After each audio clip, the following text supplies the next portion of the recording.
so for today's video, I'm going to be showing you how you can embroider these cooling sport towels. And these are, there's all different brands that make this, but essentially it's kind of like a polyester thin towel. I don't know if it's microfiber or not, but you get it wet and you put it around your neck, around your head, or wipe your face off, and it makes you cooler. I don't know, these are good for sports. It's good for spectators of sports or sports fans. And I really wanted to do this for the team. So we're going on a baseball trip, and I really wanted to give the team like a little gift and something they can use. So I wanted to just embroider their name. I was going to do a little bit more of a complicated design, but of course I waited till 1 week before we leave on our trip to do this. So I kind of tried to keep it simple. It was not as easy as I thought it was going to be. So I do want to go over the process, and I couldn't find any videos on how to embroider or what stabilizers to use for this type of fabric. And there's all different kinds. So this one is not super stretchy. It's a thin polyester material, like I was saying. It is a little bit stretchy, but there's other versions. Like this is one that we already had, and I think it's like widely sold on Amazon because I've seen it all over. But this one's like super stretchy. And yeah, so I had a hard time finding what kind of stabilizer to use, and I had to go through a lot of trial and error. So I want to help you out if you are looking to embroider this type of material. I'll show you what I did and what I went through so that you can maybe not have all these mistakes. Luckily, I had some towels just to like play around with that I could experiment on. But essentially what you need is this iron-on mesh stabilizer. It's kind of like a lightweight sewing stabilizer, but this one, it doesn't stretch either way. It doesn't stretch this way or this way. And I bought this on Amazon, of course, and I will link everything that I'm using down below.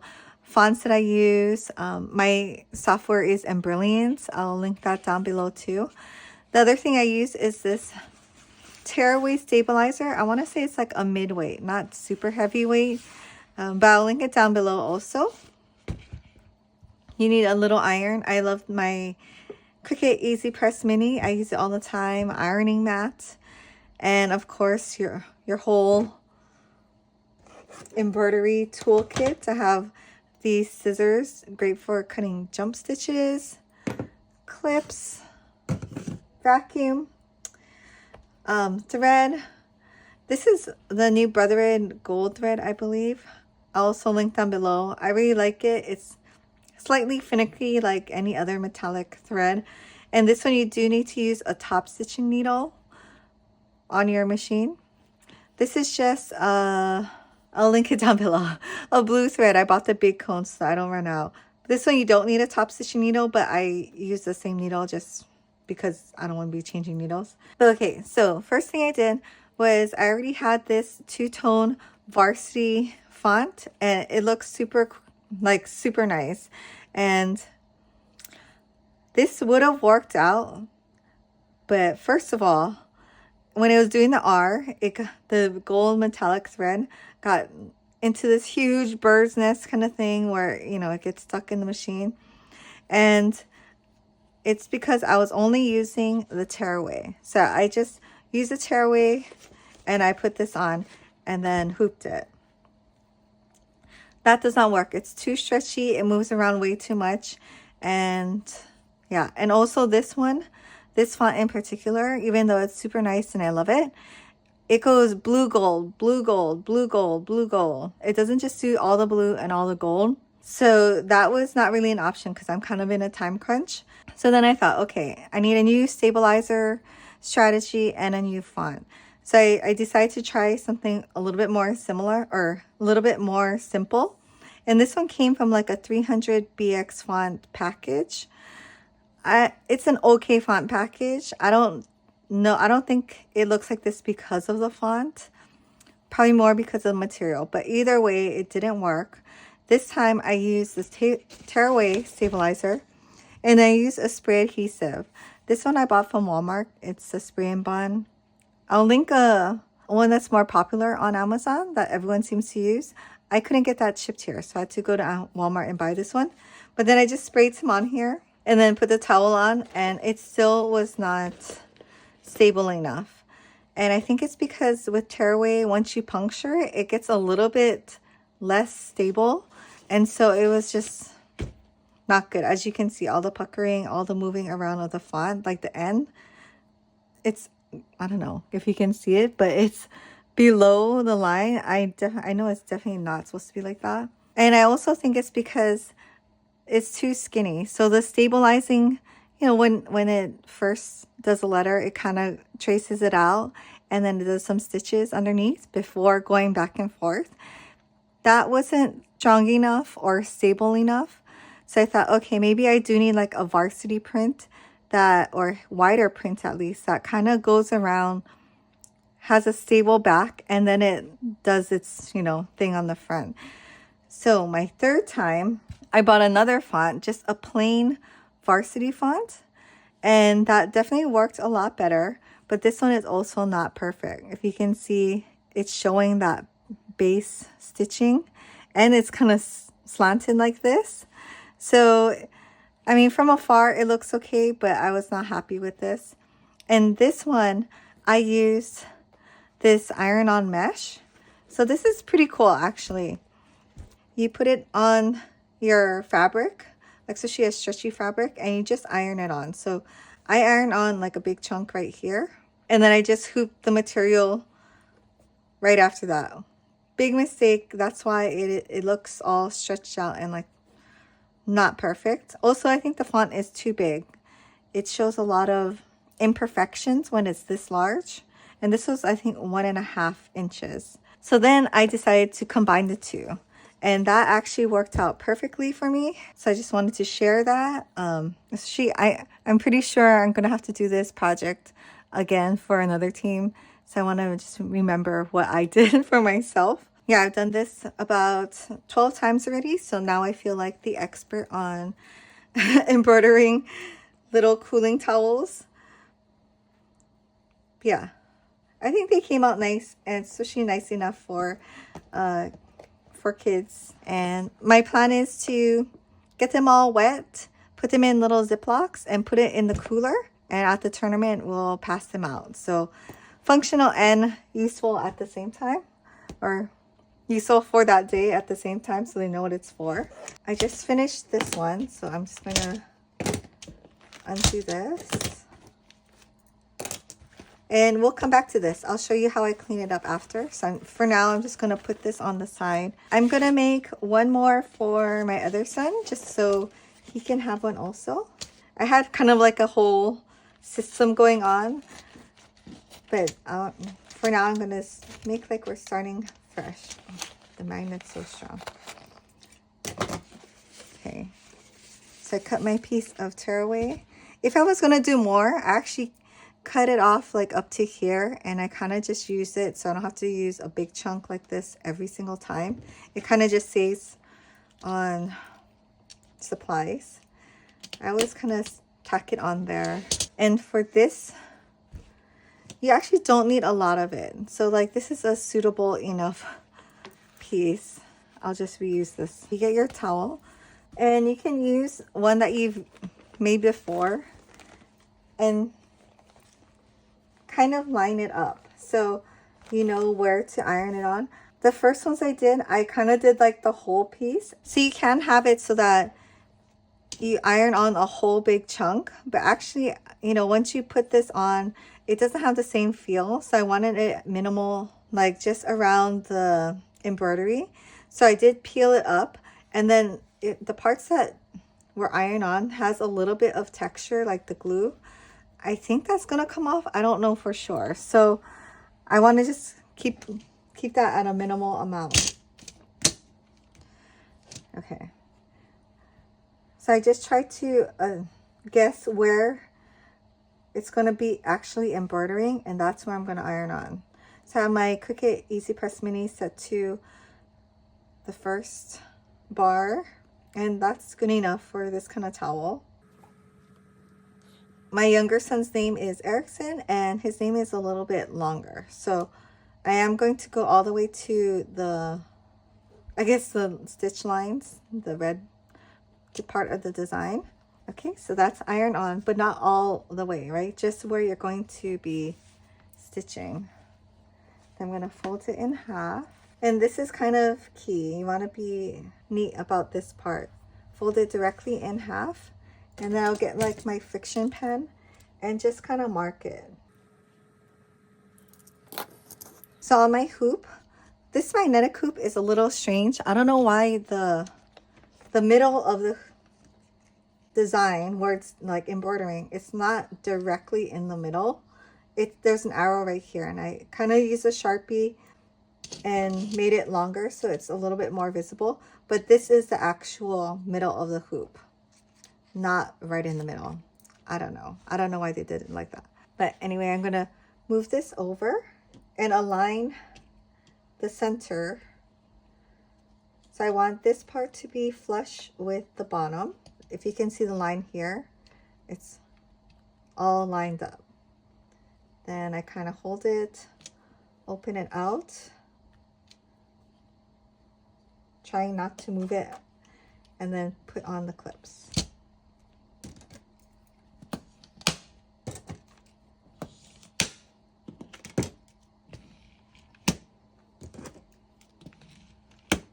I kind of like go from in to out so that it takes out any wrinkles. Okay, and just test it. Is it stable enough? And all this other extras, all this excess fabric, I like to pin because sometimes it gets caught and that's not good. So I just take a clip, and I don't clip it like this because it kind of knocks into the sewing machine. I kind of clip it on the side. Now it's ready to go in the machine. Okay, so we're at the machine. This is the Embroider SC2000. It's a combo embroidery and a sewing machine. So I have it with the embroidery arm all set up, since I've been doing this like 12 times already. And I have my USB drive with all of my designs loaded. So I'm just going to that pocket icon, clicking that one, and I put them all under baseball. Sorry, I hope you can see the screen. I know it's a weird angle. But I'm gonna click on Erickson, set, and I'm gonna load in my hoop.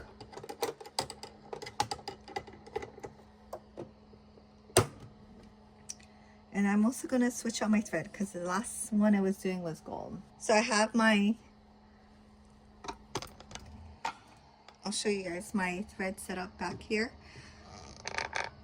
Sorry, it's such a mess. But I love this thread holder, especially for metallic threads. It is so key because metallic threads are finicky. Like I have one of those netting things on top of the gold thread, and otherwise, if you don't do that, it's gonna like all unravel off the spool, which is really bad.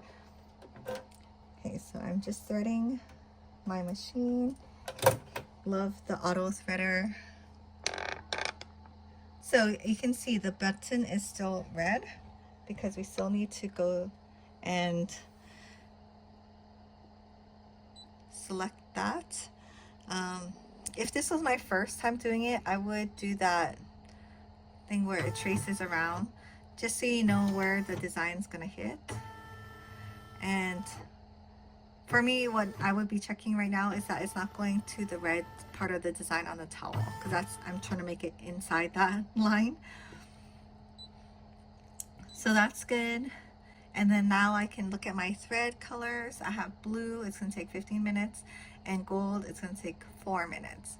So now I have my presser foot down, and I will press start.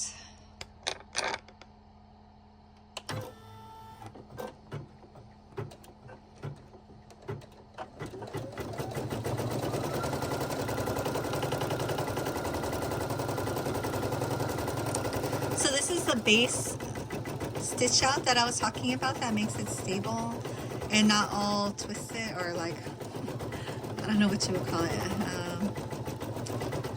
lumpy.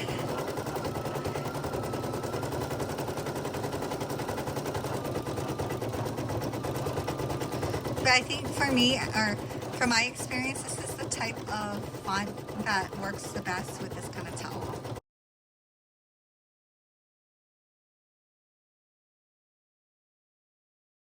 So I'm just gonna let it do its thing, and I will see you back here in 15 minutes. Okay, so I finished out the blue. Now I'm going to do the gold, and I like to snip the thread from the top, like up here, and then pull it out from the bottom if possible. So this gold metallic thread, you do need to use a top stitching needle or it won't come out right. I've tried and I was like, why is it not working? And it's because I guess the eye of the top stitching needle is longer. I don't know what that has to do with it, but it makes it work. So definitely make sure you have top stitching needles. Now we're just going to start the gold, and sorry if you can't really see, and that's going to take 4 minutes.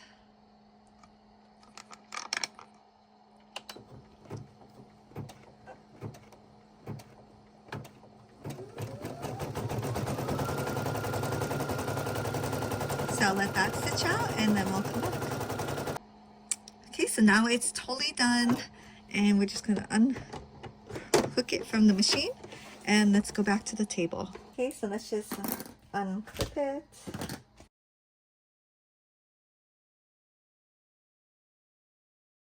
So first thing I'm going to do is tear off the tearaway stabilizer. Kind of go from the bottom and then go from the top and then go from the side.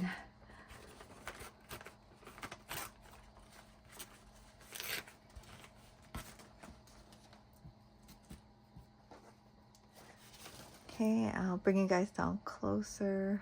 So now we're just going to clean up the back. I'm just going to trim off all these little threads. And then any tearaway stabilizer that's left, I get this owl tool. You can use whatever you want, a stiletto, chopstick, and just gently take off the tearaway stabilizer. You don't want to snag the towel or anything like that, so just be gentle. If it doesn't come off easily, then just leave it. I think with water or in time, it'll come off anyways.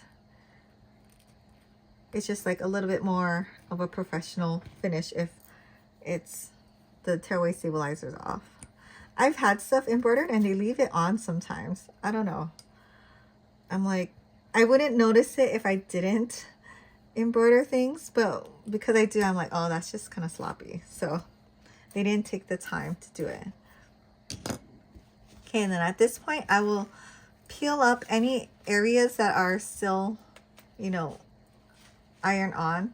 And I think no one would notice, only I would notice that I feel like there's a little bit of glue left on, and that's why I just try to iron on only what I need to. I don't think anyone else would notice though. Even just by feeling it, I don't think they would notice or even care.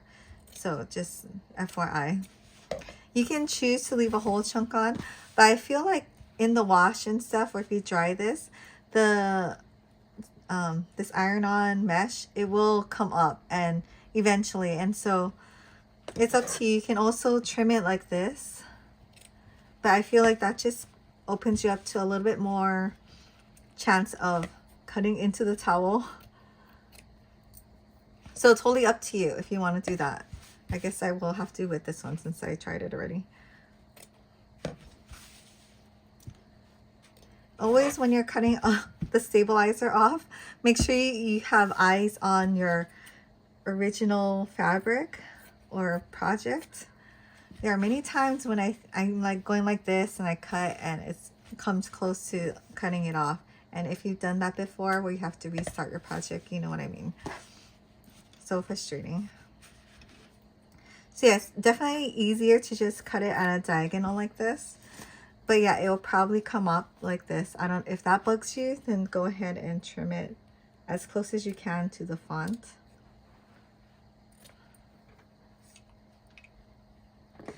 And then I have my I wouldn't say it's bird's beak kind of scissor, but it's curved. Anyway, it helps you cut the jump stitches. Some people, again, leave the jump stitches. I do not, because I don't know. To me, I will just see the jump stitches like all day long. Just make sure you're only cutting the thread, not snagging your towel, because these are like pretty delicate towels and they can be snagged. Some people also use seam rippers. That could work too. Ideally, if I had a scissors like this that was a little bit smaller, that would be even better.